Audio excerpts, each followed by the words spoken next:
Howdy. Thanks for joining us here on Westerns on the Web. My name's Bob Terry. In my family's library of thousands of books and other writings dealing with the American West are several thousand books of Western fiction.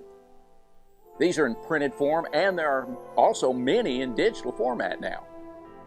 While combing through some of the magazines from the early 1900s, I often come across stories of the Old West.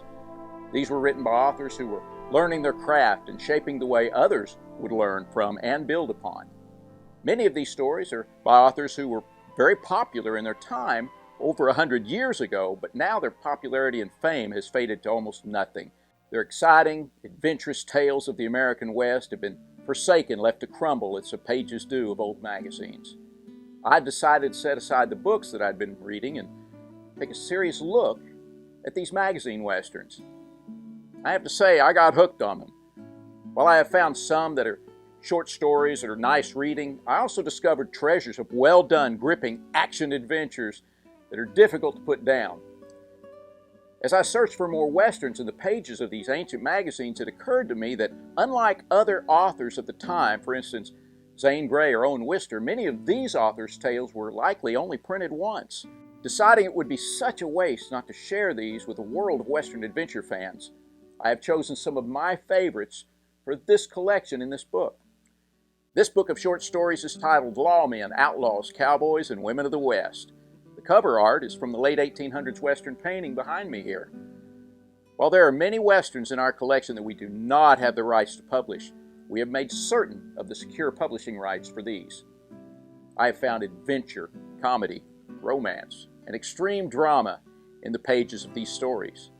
3 of these stories were written around 100 years ago, when the West was still a bit wild in places, and some of the authors had a real-time knowledge of the ruggedness of the American West. The first story in this collection is by Lori York Erskine from 1925, titled The Long Trail from Lulling. The second is by Izola Forrester from 1912, titled Fugitives from Eden.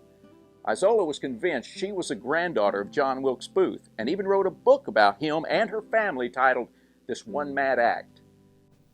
The third is by famous cowboy poet Robert V. Carr from 1918 and is titled The Guns of Hemper. The fourth is one of my original Western short stories, titled Lightning in the Chiricahuas. The stories are now available in Kindle form and in paperback. This book of short stories is 528 pages long.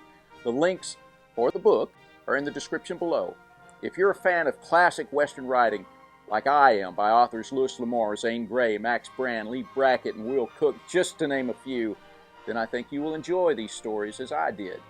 If you decide to purchase a copy of Lawmen, Outlaws, Cowboys, and Women of the West, I want to thank you in advance and ask you to please leave a review, letting other Western fans see what you thought of the adventures on these pages. Thanks for watching, and I hope you have a wonderful day.